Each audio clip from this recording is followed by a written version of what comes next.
Discuss કર્યું હતું કે કેવી રીતે આપણે યજમાન કોષ જે છે હોસ્ટ સેલ જે છે તેને હરીફ બનાવી શકીએ એટલે કે કમ્પિટન્ટ બનાવી શકીએ અને ત્યાર પછી એની અલગ અલગ પદ્ધતિઓ સમજ્યા પછી આપણે એ પણ ડિસ્કસ કર્યું હતું કે રિકોમ્બિનન્ટ ડીએનએ ટેકનિક કેવી રીતે ખરેખર કામ કરે તો એમાં આપણે એ પણ ચર્ચા કરી હતી કે રિકોમ્બિનન્ટ ડીએનએ પદ્ધતિ અથવા પુનઃ સંયોજિત ડીએનએ બનાવવા માટે સૌપ્રથમ તો જે તે સેમ્પલ ડીએનએ નું શું કરવું પડે અલગીકરણ કરવું પડે અલગીકરણ કર્યા પછી રેસ્ટ્રિક્શન ઉત્સેચકોથી આપણે એને ટુકડા કરીએ ટુકડા કર્યા પછી ફરી પાછું જેલ ઇલેક્ટ્રોફોરેસિસ થી અલગ કરીએ અને તેમાંથી જે ઇચ્છિત ડીએનએ છે સેમ પ્રોસેસ આપણે વેક્ટર ડીએનએ એટલે કે વાહક ડીએનએ સાથે પણ કરીએ અને ત્યાર પછી એ ટુકડા જે છે તેને આપણે જે વાહક ડીએનએ સાથે અટેચ કરીએ એટલે કે રિકોમ્બિનન્ટ ડીએનએ બને રિકોમ્બિનન્ટ ડીએનએ યજમાન કોષમાં દાખલ થાય અને ત્યાર પછી તેની વૃદ્ધિ કરાવવામાં આવે છે આમ છતાં આપણો જે ઇચ્છિત ડીએનએ છે એનો સપોઝ આપણી પાસે એક જ ટુકડો છે તો એક જ પ્લાઝમિડ બનશે એક પ્લાઝમિડ એક જ કોષમાં જશે અને એક જ કોષમાંથી ઘણા બધા કોષ બનવામાં વાર લાગે સમય લાગે આવું થતું રોકવા માટે આપણો જે જીન છે અથવા આપણે જે પસંદ કરેલો ઇચ્છિત જનીન છે જેને આપણે એલિયન ડીએનએ કહીએ અથવા જીન ઓફ ઇન્ટરેસ્ટ કહીએ આપણો જે ઈચ્છિત જનીન છે એની આપણે મલ્ટીપલ કોપીઝ બનાવવી હોય બહુ બધી નકલો તૈયાર કરવી હોય તો એના માટેની એક પદ્ધતિ છે પીસીઆર એટલે કે પોલિમરેઝ ચેઇન રિએક્શન તો ચાલો આપણે પીસીઆર પદ્ધતિ છે એ આપણે આજે સમજવાના છીએ પીસીઆર નું ફૂલ ફોર્મ છે પોલિમરેઝ ચેઇન રિએક્શન આ પોલિમરેઝ ચેઇન રિએક્શન છે તેને ગુજરાતીમાં આપણે એવું કહી શકીએ કે બહુલકીય ઉત્સેચક શૃંખલા પ્રક્રિયા બહુલકીય ઉત્સેચક શૃંખલા પ્રક્રિયા આ એક એવી પ્રોસેસ છે કે જેની અંદર બહુ બધી કોપીઝ બનવાની છે અને એ પ્રોસેસ આપણે સ્ટેપ બાય સ્ટેપ સમજવાના છીએ પણ સૌથી અગત્યની વસ્તુ છે કે આ પદ્ધતિ સૌપ્રથમ ડેવલપ કોણે એની શોધ કરી અને ત્યાર પછી આપણે કેવી રીતે એનો ઉપયોગ કરવો એ તો સમજી લઈશું તો પીસીઆર અથવા પોલિમરેઝ ચેઇન રિએક્શન જે છે it was first discovered by એની શોધ જે છે સાયન્ટિસ્ટ કેરી મુલિસ દ્વારા થઈ છે કેરી મુલિસ નામના વૈજ્ઞાનિક જે છે એમણે આ પીસીઆર એટલે કે બહુલકીય ઉત્સેચક શૃંખલા પ્રક્રિયા શોધી હતી અને આ પદ્ધતિ જે છે કેરી મુલિસે 1983 માં 1983 માં ડિસ્કવર કરી છે અને ત્યાર પછી એમને 10 વર્ષ પછી એટલે કે 1993 માં નોબેલ પ્રાઇઝ મળ્યો હતો અને તમને જાણીને આનંદ થશે કે કેરી મુલિસ જે છે હી વોઝ અ કેમિસ્ટ મતલબ કેરી મુલિસ નામના વૈજ્ઞાનિક જે છે તેઓ કેમિસ્ટ્રીના સાયન્ટિસ્ટ હતા રસાયણશાસ્ત્રી હતા અને એમણે બાયોલોજી ક્ષેત્રે વપરાતી એક આ બહુ અગત્યની ટેકનિક જે છે પીસીઆર જે છે એની શોધ કરી હતી અને એ બદલ તેઓ 1993 માં નોબેલ પ્રાઇઝ જે છે એ જીત્યા હતા and this Nobel Prize was in the field of chemistry કેમિસ્ટ્રીના ક્ષેત્રનું જે નોબેલ પારિતોષિક છે એ કેરી મુલિસને આપવામાં આવ્યો હતો ખરેખર તો આ કેમિકલ રિએક્શન છે આણ્વીય સ્તરે થતી પ્રક્રિયા છે આમ છતાં એની અંદર અલગ અલગ પ્રાઇમર ઉત્સેચક વગેરે સિન્થેસાઇઝ થયેલા છે કૃત્રિમ રીતે બનાવેલા ઘટકો વપરાય છે તો કેમિસ્ટ્રી ક્ષેત્રનો નોબેલ પ્રાઇઝ જે છે 1993 માં કેરી મુલિસને મળ્યો હતો અને ત્યાર પછી આ પદ્ધતિ છે વાઇડ સ્પ્રેડ થઈ અને હાલમાં પીસીઆર ની બહુ બધી પદ્ધતિઓ અવેલેબલ છે જેમાંથી આપણે મુખ્યત્વે રિયલ ટાઈમ પીસીઆર પદ્ધતિ છે એ સમજતા હોઈએ છીએ આના સિવાય બહુ બધી પીસીઆર ટેકનિક છે જેમ કે રિવર્સ પીસીઆર જે છે એ આરએનએ માંથી આરએનએ બનાવવા માટે વપરાતી એક પદ્ધતિ છે પરંતુ આપણે જે ડિસ્કસ કરવાના છીએ એ રિયલ ટાઈમ પીસીઆર છે જેમાં આપણે આપણો ઇચ્છિત ડીએનએ છે તેની ઘણી બધી નકલો અથવા ઘણી બધી કોપી જે છે એ તૈયાર કરવાના છીએ ચાલો તો પીસીઆર અથવા પોલિમરેઝ ચેઇન રિએક્શન એ ઇચ્છિત જનીનની પ્રયોગશાળામાં બહુ બધી નકલો તૈયાર કરવા માટે વપરાતી એક પદ્ધતિ છે અને આ પદ્ધતિ કેરી મુલિસ નામના રસાયણશાસ્ત્રીએ 1983 માં શોધી હતી અને એ બદલ 1993 માં તેઓ નોબેલ પ્રાઇઝ જે છે જીત્યા હતા અને ત્યાર પછી પીસીઆર ખૂબ જ ઉપયોગી પદ્ધતિ તરીકે એક્સેપ્ટ થઈ છે તમે જાણો છો કે હાલમાં જે કોરોના વાયરસ છે એનું ટેસ્ટિંગ કરવા માટેની પદ્ધતિ પણ પીસીઆર ટેકનિક જ છે, વેલિડ છે, સૌથી સચોટ પદ્ધતિ છે. તો ચાલો સમજીએ કે ખરેખર પીસીઆર પદ્ધતિ કેવી રીતે કાર્ય કરે છે. પરંતુ એ પહેલા એ પણ આપણે લખી લઈએ કે પીસીઆર ટેકનિકની મદદથી by using polymerase chain reaction we can multiply or we can amplify the gene of interest. gene of interest નો અર્થ છે ઈચ્છિત જનીન જે છે એ ઈચ્છિત જનીનની આપણે ઘણી બધી નકલો અથવા કોપીઓ જે છે એ તૈયાર કરી શકીએ છીએ. તો આ મલ્ટિપ્લિકેશન અથવા એમ્પ્લિફિકેશન શું છે? ઈચ્છિત જનીન જે છે એની અબજો નકલો તૈયાર કરવી, અબજો નકલો અથવા કોપી જે છે એ તૈયાર કરી આપતી એક પદ્ધતિ છે કે જેની અંદર ઈચ્છિત જનીન જે છે તેને ઇન વિટ્રો કન્ડિશનની અંદર આપણે બહુગુણિત કરીએ છીએ. ઇન વિટ્રો અને ઇન વિવો. ઇન વિવો એટલે આપણા શરીરની અંદર થતું જનીનોનું સ્વયંજનન અને એના દ્વારા થતી સંખ્યામાં વધારો. ઇન વિટ્રો એટલે પ્રયોગશાળામાં અથવા સજીવના શરીરની બહાર થતું ડીએનએનું સ્વયંજનન. તો અહીંયા ઇન વિટ્રો કન્ડિશનમાં જીન ઓફ ઇન્ટરેસ્ટ એટલે કે આપણું જે ઈચ્છિત જનીન છે તેની આપણે એક ચોક્કસ પદ્ધતિથી અબજો નકલો જે છે તૈયાર કરી શકીએ છીએ. અને પીસીઆર પદ્ધતિ જે છે તેની અંદર આ પદ્ધતિમાં આપણે by using two sets of primer જે છે તેના બે સેટ આપણે વાપરવાના છીએ. ફરીથી તમને યાદ કરાવી દઉં કે પ્રાઇમર એટલે શું? પ્રારંભક તરીકે વપરાતો ઓલિગોન્યુક્લિયોટાઇડનો ટુકડો. અને આ પ્રાઇમર એ ખરેખર આરએનએ નો એક ટુકડો હોય છે જે આપણે સામાન્ય સ્વયંજનનની પ્રક્રિયા તમે સમજો તો કુદરતી રીતે થતા સ્વયંજનનમાં આરએનએ પોલિમરેઝ ઉત્સેચક આવે છે, સ્વયંજનનની ઉત્પત્તિ જે સ્થાને છે ત્યાં જોડાય છે અને નાનકડો આરએનએ નો એક ટુકડો ઉમેરે છે જેથી ડીએનએ પોલિમરેઝ સક્રિય થઈ અને આખી પ્રક્રિયા જે છે એ કમ્પ્લીટ કરે છે. એટલે આ પ્રોસેસ તો મેઇનલી કોણ કરવાનો છે? DNA polymerase. એમાં પણ એક વિશેષ પ્રકારનો ઉત્સેચક આપણે સમજવાના છીએ. તો પ્રારંભક અથવા પ્રાઇમર તરીકે ઓળખાતા જે ઓલિગોન્યુક્લિયોટાઇડના ટુકડાઓ છે, આ ઓલિગોન્યુક્લિયોટાઇડના ટુકડાઓના બે જૂથ અથવા બે સેટ જે છે તેનો ઉપયોગ કરી અને ચોક્કસ ત્યાર પછી તેની સાથે સાથે વિશેષ પ્રકારનો ડીએનએ પોલિમરેઝ પ્રકારનો ઉત્સેચક વાપરીને આપણે ઈચ્છિત જનીન જે છે એની અબજો નકલો તૈયાર કરવાના છીએ. તો આના માટે વપરાતી જે સાધન સામગ્રીઓ છે એ લખી દો. તો પહેલી વસ્તુ કે તમારે શું કરવું પડે? ડીએનએ જે છે અથવા જીન ઓફ ઇન્ટરેસ્ટ જે છે, જીન ઓફ ઇન્ટરેસ્ટ એટલે કે તમારું ઈચ્છિત જનીન છે કે જેનું તમારે બહુગુણન કરવું છે એનું આઇસોલેશન કરવું પડે. એ એકદમ પ્યોર કન્ડિશનમાં હોવું જોઈએ. જીન ઓફ ઇન્ટરેસ્ટ જે છે that should be in pure condition or it should be isolated. એને અલગીકૃત કરવામાં આવે છે અને શુદ્ધ સ્વરૂપે હોવું જોઈએ.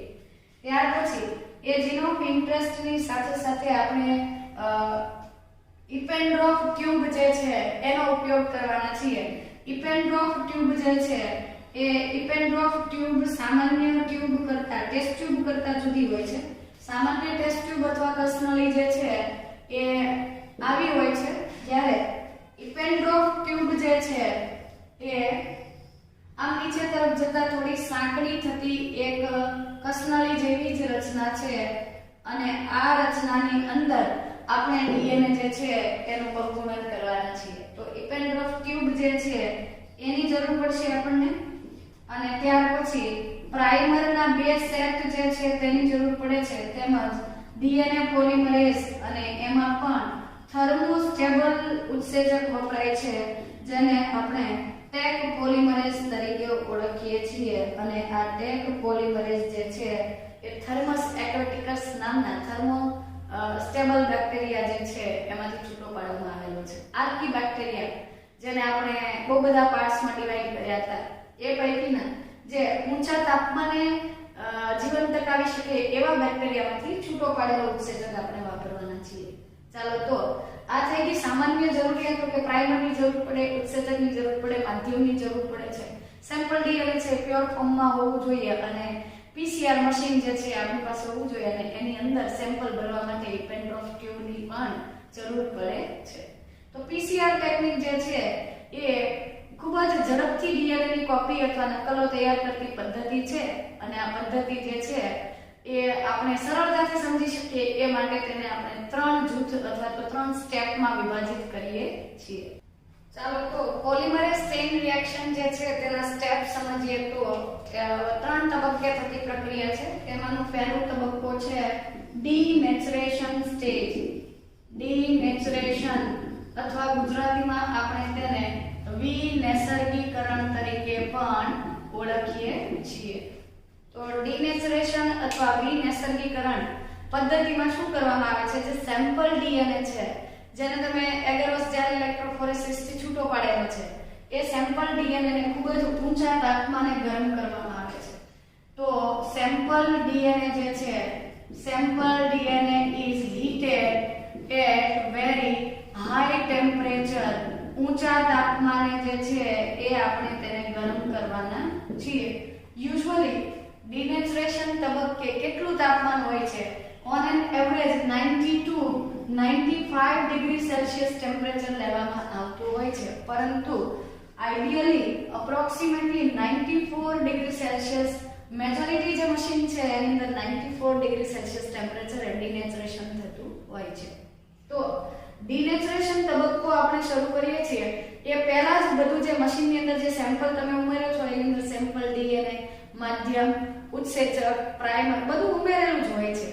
તો જે ઉત્સેચક છે, આપણા ઉત્સેચકો ઓપ્ટિમમ કન્ડિશન એમ ગણીએ તો મેક્સિમમ તો 40 ડિગ્રી સેલ્સિયસ સુધી ઉત્સેચકો કાર્યરત રહેતા હોય છે અને ત્યાર પછી તે નાશ પામે છે. આટલા ઊંચા તાપમાને ઉત્સેચક સક્રિય નથી રહી શકતા ને એ માટે જ આપણે જે ઉત્સેચક પસંદ કર્યો છે એ થર્મોસ્ટેબલ છે, એટલે કે તાપમાન વધતા તાપમાન પ્રત્યે તે કેવો રહે છે, સ્થાયી રહે છે, સ્ટેબલ રહે છે. તો સેમ્પલ ડીએનએ જે છે એને ઊંચા તાપમાને હીટ કરવામાં આવે છે, ગરમ કરવામાં આવે છે. અંદાજિત 94 ડિગ્રી સેલ્સિયસ તાપમાને ગરમ કરવાથી શું થશે? ડીએનએ ની બે પોલીન્યુક્લિયોટાઇડ શૃંખલા વચ્ચેના હાઇડ્રોજન બોન્ડ જે છે, હાઇડ્રોજન બંધ જે છે તે તૂટે છે. હાઇડ્રોજન બંધ તૂટવાથી બે પોલીન્યુક્લિયોટાઇડ શૃંખલાઓ એકબીજાથી છૂટી પડી જાય છે. તો શૃંખલાઓ વચ્ચેના હાઇડ્રોજન બંધ તૂટવાથી બે પોલીન્યુક્લિયોટાઇડ શૃંખલાઓ જે છે, the two polynucleotide chains અથવા પોલીન્યુક્લિયોટાઇડ શૃંખલાઓ એકબીજાથી છૂટી પડે છે અને બંને શૃંખલાઓ જે છે એ એકબીજાથી દૂર ખસે છે. તો આ રીતે ડીનેચરેશન સ્ટેપની અંદર આપણે એ જોયું કે આ ધારો કે આપણું ઇચ્છિત ડીએનએ છે, આ એનો 5 પ્રાઇમ છે, 3rd પ્રાઇમ, તો 5 પ્રાઇમ ની સામે 3rd પ્રાઇમ અને 3rd પ્રાઇમ ની સામે 5 પ્રાઇમ. આ બંને શૃંખલાઓ એકબીજા સાથે હાઇડ્રોજન બોન્ડ થી જોડાયેલી હોય છે અને આ હાઇડ્રોજન બોન્ડ થી જોડાયેલી શૃંખલા જે છે એ આપણે શું કર્યું, 94 ડિગ્રી સેલ્સિયસ ટેમ્પરેચરે તેને ગરમ કરી અને તેની વચ્ચેના હાઇડ્રોજન બંધને આપણે દૂર કરી દીધા.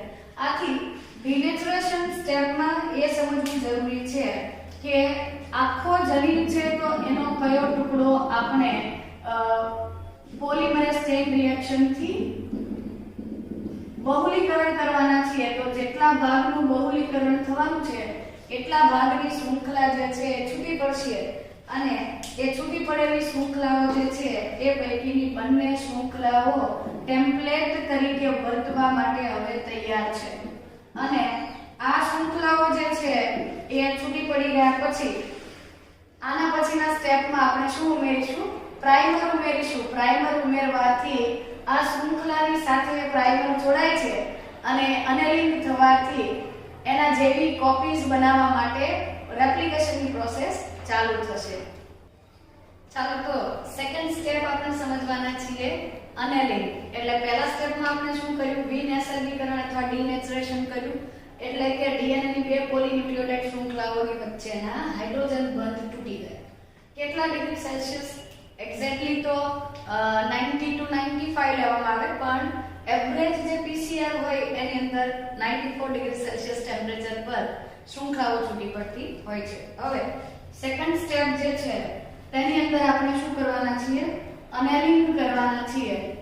એનેલિંગ અથવા અનેલિંગ જે છે આ પદ્ધતિને તાપમાનનું શીતકરણ પણ કહેવાય છે. તાપમાનનું શીતકરણ અથવા અનેલિંગ જે છે આ પદ્ધતિમાં આપણે શું કરીશું, જે મિક્સચર અથવા તો છૂટી પડેલી શૃંખલાઓ છે તેની સાથે પ્રાઇમર જોઈન કરવાના છીએ. એટલે the primer જે છે in the presence of an excess of nucleotides, ફક્ત પ્રાઇમર ઉમેરવાથી પ્રોસેસ કમ્પ્લીટ થઈ જશે એવું નથી. જે તે માધ્યમ છે તેની અંદર ઓલરેડી ન્યુક્લિયોટાઇડ હશે અને એ ન્યુક્લિયોટાઇડ કયા હશે, ડીઓક્સીન્યુક્લિયોટાઇડ્સ હશે કે જેમાંથી ખરેખર આ ડીએનએ ની શૃંખલા છે એ શું થવાની છે, ડબલ થવાની છે, રેપ્લિકેટ થવાની છે, એમ્પ્લિફાય થશે. તો આપણે લખી દઈએ કે in the presence of an excess of nucleotides, in the presence of an excess of nucleotides, ન્યુક્લિયોટાઇડ્સ શું છે ખરેખર, ન્યુક્લિયોટાઇડ્સ તો આપણે માધ્યમમાં ઉમેરેલા ડીઓક્સીન્યુક્લિયોટાઇડના પર્ટિક્યુલર બિલ્ડિંગ બ્લોક્સ છે. મારા પરથી એડેનિન ધરાવતો ન્યુક્લિયોટાઇડ, વાલિન ધરાવતો, સાઇટોસિન ધરાવતો, થાઇમિન ધરાવતો, આ બધા બિલ્ડિંગ બ્લોક્સ કહેવાય કે જેમાંથી નવી શૃંખલા બનવાની છે, કન્સ્ટ્રક્ટ થવાની છે. તો એના કન્સ્ટ્રક્શન માટેના જે બિલ્ડિંગ બ્લોક્સ છે એને આપણે ન્યુક્લિયોટાઇડ્સ કહીએ છીએ. તો એક્ચ્યુઅલી તો એ nucleotides are building blocks for synthesis of new DNA material or new genetic material. મતલબ આ શૃંખલા પરથી જે નવી શૃંખલા બનવાની છે તેના માટેના પાયાના જે ન્યુક્લિયોટાઇડ છે તેની હાજરીમાં આપણે પ્રાઇમર ઉમેરવાના છીએ. એકલો પ્રાઇમર ઉમેરવાના નથી. એટલે ખરેખર તો જે રિયલ ટાઈમ પીસીઆર હોય એમાં બધું એકસાથે મિક્સ કરેલું જ હોય છે, સ્ટેપ બાય સ્ટેપ એ વપરાતું જાય છે. ચાલો તો in the presence of an excess of nucleotides or the building blocks for new DNA synthesis, primers are added. Primers અથવા પ્રારંભિક શૃંખલાઓ જે છે એ ઉમેરવામાં આવે છે. જે તે મિશ્રણની અંદર પ્રાઇમર ઉમેરેલા હોય છે અને આ પ્રાઇમર ખરેખર શું છે, primers are the oligonucleotides, synthetic chemical છે. ઓલિગોન્યુક્લિયોટાઇડ્સ કેમિકલી સિન્થેસાઇઝ કરેલા એ ઓલિગોન્યુક્લિયોટાઇડ અથવા ગણી શકાય એવા નાના કદના ન્યુક્લિયોટાઇડની એ શૃંખલા છે. અને આ જે પ્રાઇમર્સ છે, primers are complementary to, primers are complementary to the, they are complementary to the either end of the target sequence. Target sequence જે છે એની સાથે તે પૂરકતા દર્શાવે છે. દાખલા તરીકે આ બંને શૃંખલા ટેમ્પલેટ તરીકે વર્તે છે. આ બંને ટેમ્પલેટ ઉપરનો ક્રમ છે આ ટાર્ગેટ સિક્વન્સ છે, પરંતુ એ ટાર્ગેટ સિક્વન્સ સાથે પ્રાઇમર જોડાશે. પ્રાઇમરના બે સેટ આપણે વાપરવાના છીએ. આ બંને સેટ આ બંને શૃંખલા સાથે જોડાવાના છે. એક સેટ આ ઉપરની શૃંખલા અને એક સેટ નીચેની શૃંખલા સાથે જોડાય છે. તો એ કોમ્પ્લિમેન્ટરી છે, એટલે કે ટાર્ગેટ સિક્વન્સ જે છે એના સાથે પૂરક રચના હોય છે. આમ છતાં but they lie on opposite ends, મતલબ કે અપોઝિટ શૃંખલા ઉપર વિરુદ્ધ ધ્રુવ તરફ તે ગોઠવાય છે, જેને આપણે પ્રતિસૂત્રી આચ્છાદન તરીકે ઓળખીએ. પ્રતિસૂત્રી એટલે એન્ટી પેરેલલ છે, મતલબ કે પ્રતિ સમાંતરે ગોઠવાય છે. એ તો સામાન્ય વસ્તુ છે કે આ 3 પ્રાઇમ છે તો એક પ્રાઇમર અહીંયા જોડાશે અને પ્રાઇમર આની સાથે અનેલ થશે, ત્યારે 3 પ્રાઇમ ની સામે 5 પ્રાઇમ અને આ 5 પ્રાઇમ છે તો એ તરફ 3 પ્રાઇમ ગોઠવાય. એ રીતે પ્રાઇમર જે છે એ અટેચ થતો હોય છે. તો ખરેખર એ ઓલિગોન્યુક્લિયોટાઇડના ટુકડાઓ છે જે ટાર્ગેટ શૃંખલાના પૂરક હોય છે, પરંતુ તે પ્રતિ સમાંતર ગોઠવાય છે. એટલે કે 3 પ્રાઇમ ની સામે 5 પ્રાઇમ ગોઠવાય અને બસ પછી 5 પ્રાઇમ ટુ 3 પ્રાઇમ ની ડિરેક્શનમાં એક શૃંખલા આમ બનશે અને બીજી શૃંખલા જે છે એ એનાથી ઉલટી બનશે. છતાં આપણે જાણીએ છીએ કે સ્વયંજનનની પ્રક્રિયાનો જે ક્રમ છે એ હંમેશા 5 પ્રાઇમ ટુ 3 પ્રાઇમ ડિરેક્શનમાં આગળ વધતો હોય છે. આથી બીજો જે પ્રાઇમર આ નીચેની શૃંખલા સાથે ગોઠવાશે એ આ તરફ ગોઠવાશે અને અહીંયા એનું અનેલિંગ થશે. આ રીતે 5 પ્રાઇમ ટુ 3 પ્રાઇમ, એટલે ઉપરની શૃંખલા છે આ તરફ જશે અને નીચેની શૃંખલા છે આ તરફ વૃદ્ધિ પામશે. પરંતુ શરત શું છે કે પ્રાઇમર તમે ઉમેરો છો એ પ્રાઇમર એ કોની હાજરીમાં ઉમેરવાના છે? ન્યુક્લિયોટાઇડની હાજરીમાં. ખરેખર જે ડીએનએ ની શૃંખલા બનાવવાની છે તો ડીએનએ ના ન્યુક્લિયોટાઇડ્સ છે તેની હાજરીમાં આ પ્રાઇમર ઉમેરવામાં આવે છે. અને આ રીતે પ્રાઇમર ઉમેરવાથી વાત પતી ગઈ એવું નથી. એકવાર ડિનેચરેશન કમ્પ્લીટ થઈ જાય ને પછી એ પ્રાઇમર માધ્યમની અંદર ઉમેર્યા બાદ અથવા એ પ્રાઇમરને આની સાથે અટેચ થવા માટે ટેમ્પરેચર જે છે as the temperature is cooled down, as the temperature is cooled down, મતલબ કે તાપમાન જેમ જેમ નીચું જાય છે એમ એમ આ શૃંખલા સાથે પેલો પ્રાઇમર જે છે બાઇન્ડ કરે છે, હાઇડ્રોજન બંધથી એ એની સામે જોડાઈ જાય છે. તો ડિનેચરેશનમાં ટેમ્પરેચર વધારે હોય છે, પરંતુ ડિનેચરેશન થયા પછી એટલે આમ સ્ટેપ વાઇઝ દોરીએ તો હજુ એકવાર આ શૃંખલાનું આપણે અનેલિંગ કરીએ અને એનેલિંગ કર્યા પછી આપણે એની અંદર બહુલીકરણ ખરેખર કેવી રીતે થાય તે સમજીએ. તો આ એક શૃંખલા છે, આ બીજી શૃંખલા છે, ખરેખર આટલી નજીક નથી હોતી પણ આના પછીનું સ્ટેપ અહીંયા જ સમજી શકાય એ માટે હું એને નજીક નજીક દોરું છું. થોડી દૂર હોય તો વધારે સારી રીતે સમજી શકાય. ઓકે, અહીંયા તમે એવું કહેશો કે આ 5 પ્રાઇમ છે, આ 3 પ્રાઇમ છે, 5 પ્રાઇમ 3 પ્રાઇમ. તો એ જ જે પ્રાઇમર છે અહીંયા અટેચ થયો છે 5 પ્રાઇમ ટુ 3 પ્રાઇમ અને બીજો પ્રાઇમર છે તે આ ડિરેક્શનમાં અટેચ થયો છે 5 પ્રાઇમ ટુ 3 પ્રાઇમ. બરાબર. અને હવે એ શૃંખલા આગળ વધશે, પરંતુ અનેલિંગની પ્રોસેસ છે આની કમ્પેરિઝનમાં ઓછા તાપમાને થાય છે. It occurs at 50 to 65 degree Celsius. 50 થી 65 ડિગ્રી સેલ્સિયસ તાપમાનનું શીતકરણ થાય છે. તાપમાન જેવું નીચું આવે છે એટલે દરેક શૃંખલા પ્રાઇમર સાથે જોડાઈ જાય છે અને આને આપણે કહીએ છીએ અનેલિંગ of ન્યુક્લિયોટાઇડ્સ. So as the temperature is cooled down, each target sequence is annealed with, it is annealed to or it is annealed with complementary primers. તો એ પ્રાઇમર સાથે દરેક શૃંખલા જોડાઈ જાય છે. હવે આપણા સેમ્પલમાં જેટલું પણ ડીએનએ છે એની જેટલી પણ શૃંખલાઓ છે દરેક શૃંખલા સાથે પ્રાઇમર જોડાઈ જાય છે. આમ તો આપણે આઈડિયલી એવું લખીએ છીએ કે 50 to 65 but on an average સામાન્ય રીતે વપરાતું અથવા તો એપ્રોક્સિમેટલી 58 ડિગ્રી સેલ્સિયસ જેટલું ટેમ્પરેચર જે છે એ અનેલિંગ માટે બેસ્ટ ગણાતું હોય છે. તો આ રીતે પહેલા સ્ટેપમાં ડિનેચરેશન થી એ શૃંખલા વચ્ચેના હાઇડ્રોજન બંધને તોડવામાં આવે છે. બીજા સ્ટેપમાં આ શૃંખલા જે છે તેનું એનેલિંગ કરવામાં આવે છે એટલે કે તેની સાથે પ્રાઇમર જોડવામાં આવે છે. પણ પ્રાઇમર જોડતી વખતે ડીએનએ ના ન્યુક્લિયોટાઇડ્સ પણ માધ્યમમાં હોવા જોઈએ, જેથી કરીને પ્રાઇમર સાથેનું અનેલિંગ થઈ ગયા પછી પ્રાઇમરનું એક્સટેન્શન થશે એટલે કે ન્યુક્લિયોટાઇડ શૃંખલા જે છે એ આગળ વધશે અને આપણું જે ડીએનએ છે તેની મલ્ટીપલ કોપીઝ અથવા ઘણી બધી નકલો જે છે આપણે એક જ ટાઈમે તૈયાર કરી શકીશું. તો પહેલા સ્ટેપનું ટેમ્પરેચર હતું 94 ડિગ્રી સેલ્સિયસ. સેકન્ડ સ્ટેપમાં આપણે એનેલિંગ કર્યું અને એ ટાઈમે આપણે ટેમ્પરેચર લીધું છે 50 to 65 ડિગ્રી સેલ્સિયસ તાપમાન. અને આટલા તાપમાને જે છે એ ડીએનએ ની શૃંખલા અનેલિંગ થઈ જાય છે એટલે કે દરેક શૃંખલા સાથે પ્રાઇમરનું જોડાણ થાય છે.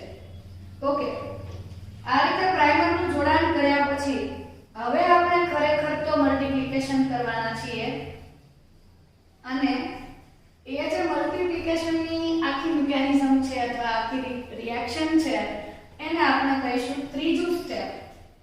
એટલે કે આપણે બે સ્ટેપ કમ્પ્લીટ કર્યા. પહેલું સ્ટેપ હતું વિનેસર્ગીકરણ અથવા ડિનેચરેશન, ત્યાર પછીનું સ્ટેપ હતું અનેલિંગ અથવા આપણે એને લખી દઈએ ગુજરાતીમાં તાપમાનનું શીતકરણ. એનેલિંગ અથવા તાપમાનનું શીતકરણથી થોડું નીચું તાપમાન આપવાથી ડીએનએ ની શૃંખલા સાથે પ્રાઇમરનું જોડાણ થયું. હવે આ પ્રાઇમરનું એક્સટેન્શન કરવાનું છે. તો ત્રીજું સ્ટેપ છે extension of primer. Extension of primer. Primer જે છે તેનું એક્સટેન્શન કરવું એટલે કે એની વૃદ્ધિ કરવી, પ્રલંબન કરવું. તો પ્રલંબન કેવી રીતે થશે એ સમજીએ. આના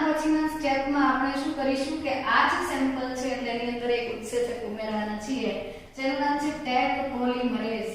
આ ટેગ પોલિમરેઝ જે છે એ ખરેખર તો જ્યારે આપણે આ પ્રોસેસ ચાલુ કરી ત્યારે ઓલરેડી પહેલેથી જ સેમ્પલમાં ઉમેરેલો હતો અને એ ડિનેચરેશનના સ્ટેપમાં નાશ નથી પામતો, કારણ કે આપણે એનું રીઝન પણ સમજ્યા હતા કે આ ઉત્સેચક જે છે એ ઊંચું તાપમાન સહન કરી શકે છે.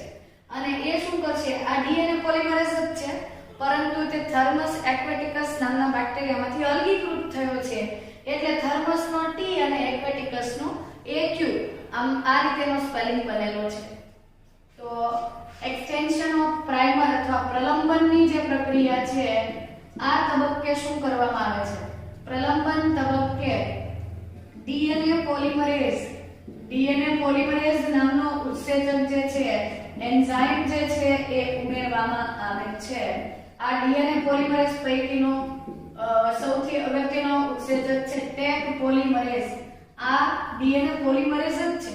જે પણ ઉત્સેચક ડીએનએ નું પોલિમરાઇઝેશન કરી ડીઓક્સીન્યુક્લિયોટાઇડને જોડી અને ડીએનએ ની સિક્વન્સ બનાવે એ દરેક ઉત્સેચકને ડીએનએ પોલિમરેઝ કહેવાય. પરંતુ એ પૈકીનો આપણે વાપરીએ છીએ એ ઉત્સેચક થર્મસ એક્વેટિકસ બેક્ટેરિયામાંથી છૂટો પાડેલો છે, તેમાંથી પ્રાપ્ત કરેલો છે. આથી આ થર્મસ એક્વેટિકસમાંથી થર્મસનો ટી અને એક્વેટિકસનો એક્યુ એ રીતે ટેગ પોલિમરેઝ નામ બનેલું છે. આનો જ ઉપયોગ શા માટે કર્યો? બીકોઝ આ જે એન્ઝાઇમ છે ઇટ ઇઝ અ થર્મોસ્ટેબલ એન્ઝાઇમ અને એ થર્મોફિલસ બેક્ટેરિયામાંથી મેળવવામાં આવે છે. આર્કી બેક્ટેરિયાની અંદર આપણે એના ટાઈપ ભણતા હતા કે હેલોફિલસ હોય, થર્મોફિલસ હોય અથવા થર્મોએસિડોફિલસ હોય અને ત્યાર પછી મિથેનોજેન્સ હોય, જે એક્સ્ટ્રીમ કન્ડિશનમાં જીવન ટકાવી શકે એવા બેક્ટેરિયા. તો વિષમ પરિસ્થિતિનો સામનો કરતા આર્કી બેક્ટેરિયામાંથી આ થર્મોસ્ટેબલ એન્ઝાઇમ થર્મસ એક્વેટિકસ બેક્ટેરિયામાંથી પ્રાપ્ત કરવામાં આવે છે. આ ઉત્સેચક આપણે ઉમેરીશું તો આ ઉત્સેચક it can tolerate the high temperature, ઊંચા તાપમાને તે વિઘટન પામતો નથી. આથી આ ઉત્સેચક આપણે પસંદ કર્યો છે.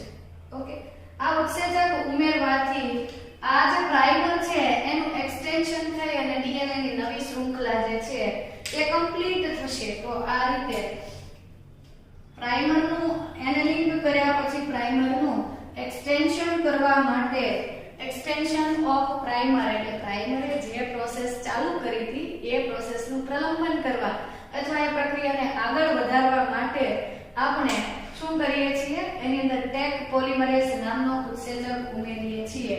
તો ધારો કે આને આપણે નીચે અહીંયા કરી દઈએ કે આ પ્રાઇમર તો હતા જ, તેની સાથે આ એક શૃંખલા છે અને આ ટેમ્પલેટ તરીકે વર્તતી ડીએનએ ની બીજી શૃંખલા છે. આ તેનો 5 પ્રાઇમ છે, આ 3, આ 5 અને આ 3 પ્રાઇમ. ત્યાર પછી હું ફરીથી તમને એના જે પ્રાઇમર છે તેનું અટેચમેન્ટ દોરી આપું કે અહીંયા આ પ્રાઇમર જે છે એ જોડાણા હતા અને એવી જ રીતે બીજો સેટ જે હતો પ્રાઇમરનો એ અહીંયા ઓપોઝિટ એન્ડ પર અટેચ થયો હતો. હવે આ ટેગ પોલિમરેઝ કે જે થર્મોસ્ટેબલ ઉત્સેચક છે એ પાછું ઝડપી પણ છે, મતલબ એ ઝડપથી ન્યુક્લિયોટાઇડ્સ ઉમેરે છે. એટલે હવે અહીંયા જે પણ ન્યુક્લિયોટાઇડ જે આપણે માધ્યમમાં જે પણ ન્યુક્લિયોટાઇડ ઉમેરેલા છે એ દરેક ન્યુક્લિયોટાઇડને આ ટેમ્પલેટ પરના ATGC ના ક્રમ મુજબ અટેચ કરશે. લાઈક અહીંયા ATGC એવું છે તો એ શું કરશે, C ની સામે G, G ની સામે C, A ની સામે T ની સામે A, A ની સામે T એમ ગોઠવતો જાય છે અને નવી શૃંખલા જે છે એ રેપ્લિકેશન પામે છે. આ રીતે સ્વયંજનનની પ્રક્રિયા પૂર્ણ થાય છે અને સેમ્પલ ડીએનએ જે છે એ ડબલ થાય છે, મલ્ટીપ્લાય થાય છે. અહીંયા આ સેમ્પલ મેં તમને જે સમજાવ્યું એ પહેલું સ્ટેપ હતું, એક ચક્ર હતું. આવા દરેક પીસીઆર મશીનની અંદર ચક્રોની સંખ્યા નિશ્ચિત હોય છે. એવરેજ 30 સાયકલ્સ લેવામાં આવતા હોય છે.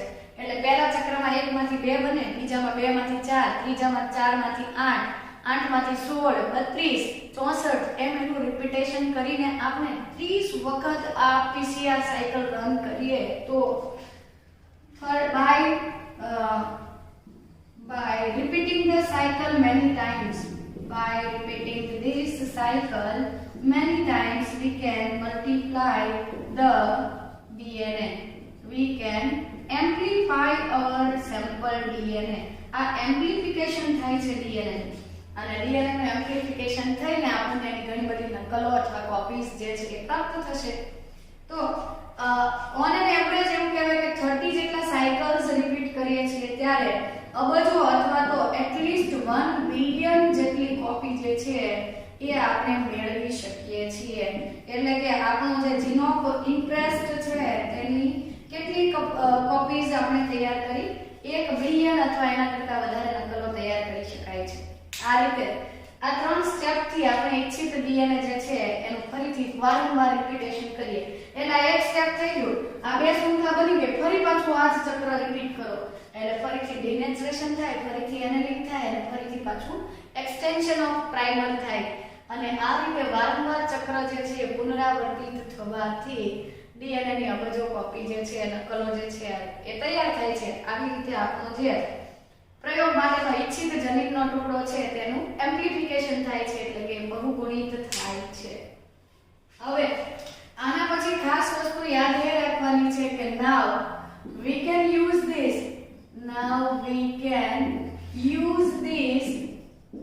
gene of our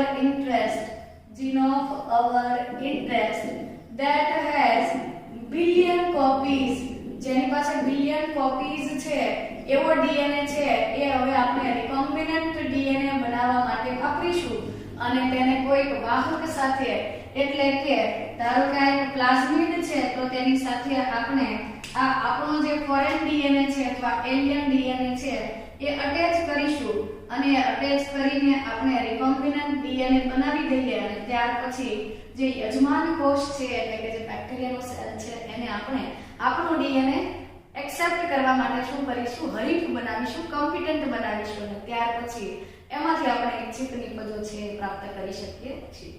તો આ થઈ ગયું પીસીઆર એટલે કે polymerase chain reaction. First it was discovered by scientist Kary Mullis in the year 1983. 1983 માં કેરી મુલિસે શોધ્યું હતું. એ એક રસાયણશાસ્ત્રી હતા અને તેઓ 1993 માં પીસીઆર શોધવા બદલ 10 વર્ષ પછી તેઓ નોબેલ પ્રાઇઝ જીત્યા છે. અને પોલિમરેઝ ચેન રિએક્શનની હાલમાં બહુ બધી પદ્ધતિઓ અવેલેબલ છે જે પૈકીની મુખ્યત્વે ડીએનએ માટે વપરાતી પદ્ધતિ છે રિયલ ટાઈમ પીસીઆર કે જેમાં ડીએનએ જે છે એને આપણે કોપીઝ કરીએ છીએ. તો એના 3 સ્ટેપ હતા. પહેલું સ્ટેપ હતું વિનેસર્ગીકરણ, બીજું સ્ટેપ હતું તાપમાનુષિતકરણ અને ત્રીજું સ્ટેપ હતું એક્સટેન્શન ઓફ પ્રાઇમર. પહેલા સ્ટેપમાં ઊંચા તાપમાને આપણે ડીએનએ ને ગરમ કર્યું એક મશીનની અંદર અને એના લીધે પેલી શૃંખલા છૂટી પડી ગઈ, હાઇડ્રોજન બંધ તૂટી ગયા. બંને શૃંખલા ટેમ્પલેટ તરીકે વર્તે છે. અનેલિંગ અથવા તાપમાનુષિતકરણ પદ્ધતિમાં પ્રાઇમર સાથે પેલી ડીએનએ ની શૃંખલા જોડવામાં આવે છે પરંતુ એ ટાઈમે આપણે સેમ્પલની અંદર ન્યુક્લિયોટાઇડ તો રાખેલા જ હોય છે કે જેથી કરીને પ્રાઇમર પછી એ ન્યુક્લિયોટાઇડ પ્રાઇમરે જે પ્રોસેસ ચાલુ કરી એ પછી ટેક પોલિમરેઝ એને આગળ દોહરાવશે.